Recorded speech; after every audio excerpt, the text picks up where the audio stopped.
Dia bersukaria di atas penderitaan rakyat hari ini. Kita melihat gimana ketimpangan yang terjadi di Indonesia hari ini, kawan-kawan. Gimana orang bisa ada segelintir kelompok yang semakin kaya mendapatkan 2 miliar per hari, sementara di sisi lain ada buruh yang mendapatkan kenaikan gaji hanya sebesar 10.000 kawan-kawan per harinya.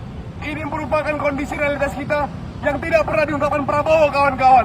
Hari ini kita lihat bagaimana kehidupan sipil kita dirongrong oleh kekuasaan militer, kawan-kawan. Kita lihat dibandingkan membangun sekolah, hari ini rezim otoriter Prabowo Subianto lebih memilih membangun 750 batalion dan 6 kodam, kawan-kawan. Mereka, Prabowo juga memanfaatkan militer untuk masuk ke ruang sipil melalui Undang-Undang TNI nomor 34. Di sisi lain, banyak seharusnya pekerjaan-pekerjaan yang bisa dinikmati oleh kaum muda yang berasal dari golongan sipil malah diisi oleh tentara. Ini bukan hanya dibungkam secara halus, tapi dibungkam dengan cara berasa hanya pidato berapi-api. Tapi pidato berapi-api itu juga sesuai dengan kita melayani kontradiksi. Di NTT, kawan-kawan, ada anak umur 10 tahun yang meninggal bangun koperasi desa Merah Putih. Sementara rakyat sudah menolak, kawan-kawan. Rakyat dibungkam dengan cara apa? Rakyat dibungkam dengan militerisme. Rakyat dibungkam dengan tendangan. Prabowo bersukaria bersama para pengusaha-pengusaha. Prabowo bersukaria bersama oligarki-oligarki. Kita harus prihatin bersama, kawan-kawan. Itulah sedikit orasi dari saya.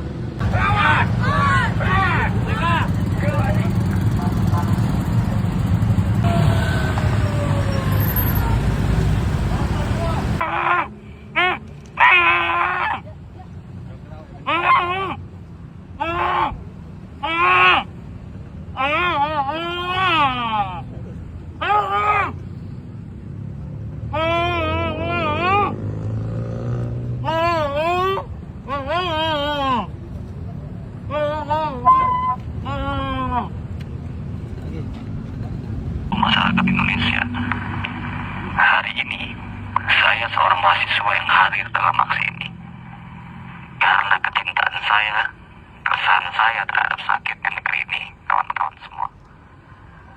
Kita lihat saja waktu belakangan, suara-suara kita, kritik-kritik kita, semuanya tidak ada yang benar-benar ditanggapi, tidak ada yang benar-benar didengarkan. Yang ada hanya pembungkaman, kekerasan, tekanan, bahkan penindasan. Barangkali negeri ini bukan lagi menganut demokrasi, kawan-kawan semua. Maka pada aksi hari ini saya akan diam, menutup mulut saya, menjahit mulut saya, diam melihat semuanya berjalan karena saya sudah sesak. Saya blok dengan negeri ini yang katanya demokrasi.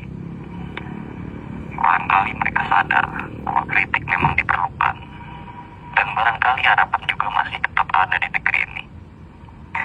Mari kita buktikan bahwa aksi kolektif dan progresif ini dapat menghasilkan suatu hal yang kita harapkan hari ini. Ya, terima kasih semuanya. Bersama-sama menyatukan kekuatan untuk bertahan dari segala kooptasi, kawan-kawan. Moro-moro ini ditutupi oleh pidato indah. Moro-moro ini ditutupi oleh orang rekan kita dijahit, benar-benar dijahit mulutnya gitu. Karena dijahit mulut ini sebenarnya sebagai simbolis. Kita lihat betapa kuatnya militer ngebungkam suara-suara sipil. Sementara sipil nggak punya senjata, sipil cuma punya suara dan pikiran kritis. Mereka tadi dibungkam kan dengan sepatu laras, dengan ya budaya militer yang dipaksa masuk ke ruang sipil. Hari ini itu adalah jahit mulut ini menggambarkan situasi hari Indonesia, situasi realitas Indonesia hari ini. Kita lihatlah betapa otoriter rejim Prabowo hari ini semuanya.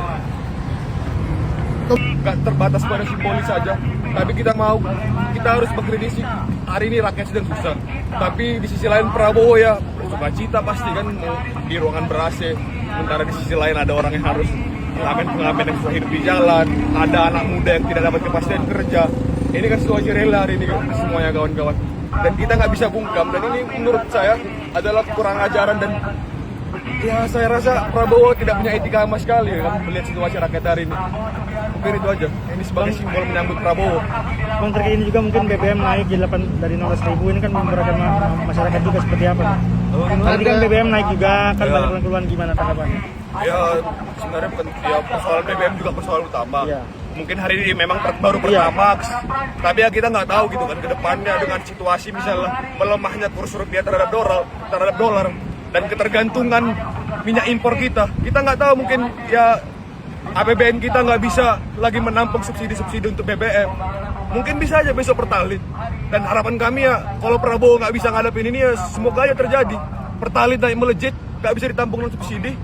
Ya biarin aja rakyat semakin marah kan. Kalau bisa ya ganti rezim aja udah selesai kan. Yang pertama adalah urgensi untuk menerapkan pajak kekayaan. Kenapa pajak kekayaan? Karena kita tadi udah jelasin dalam beberapa orasi. Kita lihat bahwa ketimpangan Indonesia itu semakin real kan.